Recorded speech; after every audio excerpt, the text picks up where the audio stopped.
Good evening, beloved. So this is the Bible study for July the 29th. This month has flew by. Some days not. So in chapter 14, it is about courage and trusting God when things look impossible.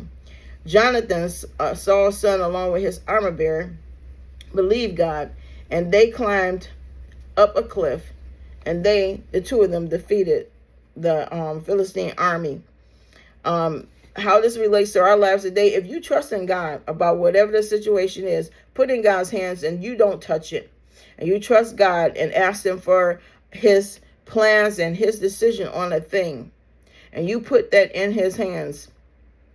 Don't put it in His hands and take it back, but put it in His hands fully.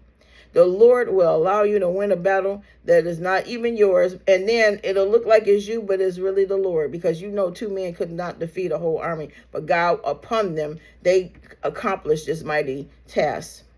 And so the fun fact is, when they climbed up this mountain or cliff, those two, meaning that when it says that God will make a whole army or a situation fall before you, even though you are too small and this thing is too gigantic for you, God will make a way to defeat this situation or people or whatever it is. Okay, so you don't need a lot of people. All you need is you and God. Let's see. How it relates to our life: trust in God in balance, meaning you trust Him, don't put your hands on it, and take the small, steady steps of faith, and God will defeat whatever it is in your way. You should not even think of life as an adult anymore. Once you become in this Christian walk, that is the thing. When God says, unless you become like a little child, you will not see God or heaven, it means complete and total trust. If you trust Him, all those things that you think are mountains and giants, they will fall right before you. It's that part of Psalms 23 that says He will prepare a table before you in the presence of your enemies. That has always been a fact. He will do that every single time. Okay, so don't think and get discouraged in your walk because someone seems like they're making headway, because they're really not. They're just making a way for them to get a little bit of a butt kicking more than they should have if they just stayed away from you.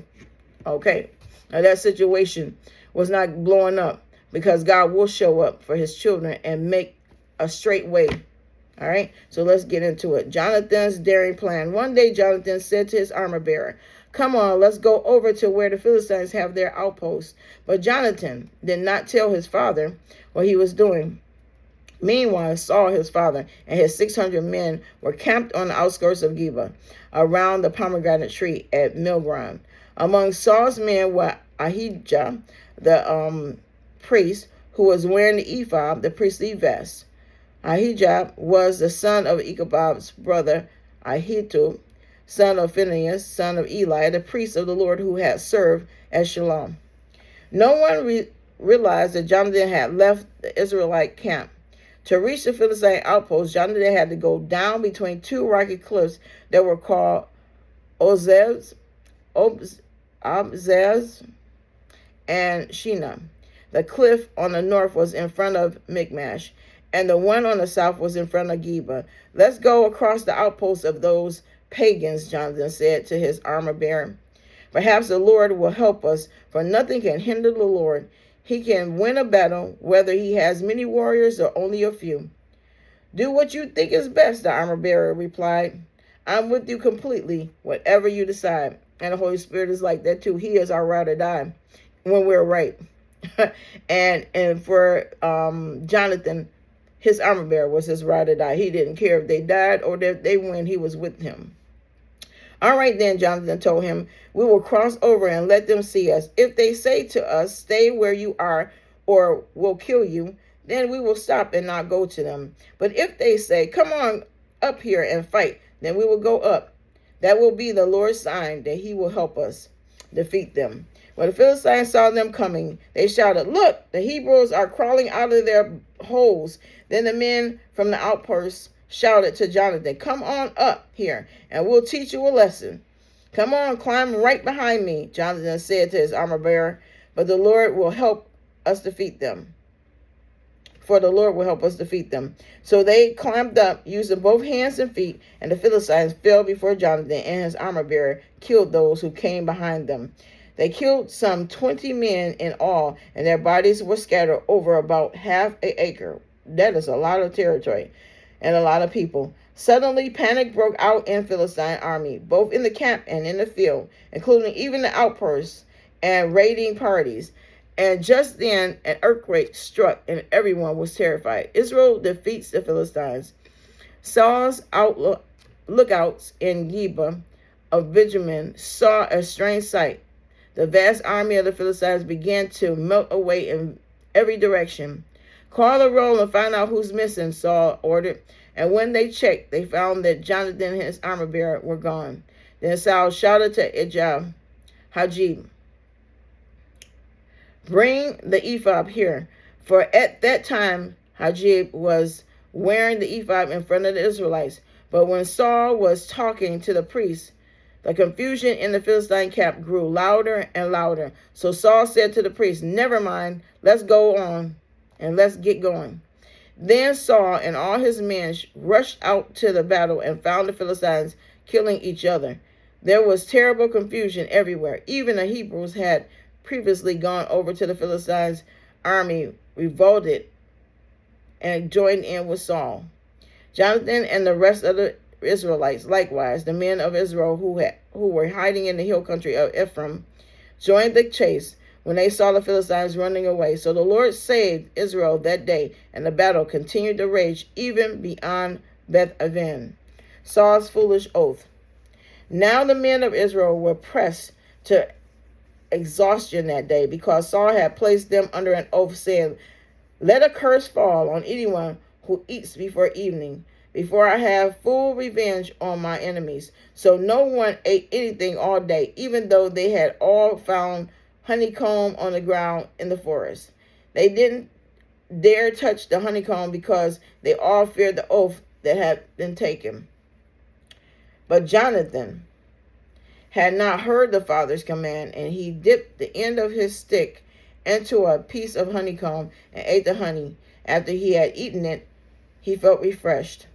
But one of them saw him and said, "Your father made the army take a strict oath that anyone who eats food today will be cursed. That is why everyone is weary and faint. My father has made trouble for us all." Jonathan exclaimed, "A command like that only hurts us. See how refreshed I am now that I have eaten this little bit of honey." If the men had been allowed to eat freely from the food they found among our enemies, think how many more Philistines would have been killed.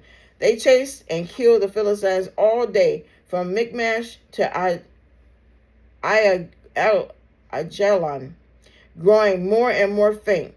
That evening they rushed for the battle plunder and butchered the sheep, goats, cattle, cows, but they ate them without draining the blood. Someone reported this to Saul. "Look, the men are sinning against the Lord by eating meat that still has blood in it." "That is very wrong," Saul said. "Find a large stone and roll it over there. Then go out among the troops and tell them, 'Bring the cattle, sheep, and goats here to me. Put them to sleep here and drain the blood before you eat them. Do not sin against the Lord by eating meat with the blood still in it.'" So that night all the troops brought their animals and slaughtered them there. Then Saul built an altar to the Lord. It was the first of the altars he had built to the Lord. Then Saul said, "Let's chase the Philistines all night and plunder them until sunrise. Let's destroy every last one of them." His men replied, "We'll do whatever you think is best." But the priest says, "Let's ask God first." So Saul asked God, "Should we go after the Philistines? Will you help us defeat them?" But God made no reply that day. Then Saul said to the leaders, "Something's wrong. I want all my army commanders to come here. We must find out what sin was committed today. I vow by the name of the Lord who rescued Israel that the sinner will surely die, even if it is my own son Jonathan." But no one would tell him what the trouble was. Then Saul said, Jonathan and I will stand over here, and all of you stand over there. And the people responded to Saul, whatever he think is best. Then Saul prayed, O Lord God of Israel, please show us who is guilty and who is innocent. Then they cast sacred lots, and Jonathan and Saul were chosen as the guilty ones, and the people were declared innocent. Then Saul said, now cast lots again and choose between me and Jonathan. And Jonathan was shown to be the guilty one. Tell me what you have done, Saul demanded of Jonathan. I tasted a little honey, Jonathan admitted. It was only a little bit on the end of my stick. Does that deserve death? Yes, Jonathan, Saul said, you must die. May God strike me and even kill me if you do not die for this. Wow. But the people broke in and said to Saul, Jonathan has won this great victory for Israel. Should he die? Far from it. As surely as the Lord lives, not one hair on his head will be touched, for God helped him do a great deed today. So the people rescued Jonathan, and he was not put to death. Then Saul called back the army from chasing the Philistines, and the Philistines returned home. Saul's military successes. Now when Saul had secured his grasp on Israel's throne, he fought against his enemies in every direction, against Moab, Ammon, Edom, the kings of Zobah, and the Philistines, and wherever he turned, he was victorious. He performed great deeds and conquered the Amalekites among Israel and saving Israel from all those who had plundered them. Saul's son included Jonathan, Ishbosheth, and Malchishah. He also had two daughters, Merab, who was older, and Michal. Saul's wife was Ahinoam, the daughter of Ahimaaz. The commander of Saul's army was Abner, the son of Saul's uncle, Ner. Saul's father, Kish, and Abner's father, Ner, were both sons of Abiel. The Israelites fought constantly with the Philistines throughout Saul's lifetime. So whenever Saul observed a young man who was brave and strong, he drafted him into his army. All right, that's the end of the story. But at the end of the day, God takes care of his people. You trust in him and you do what he tells you to do, and that's it. And you have to have the balance of conquering your thoughts and your emotions so that God can do the work. All right, God bless you. Read the word for yourself, okay? Have a good night.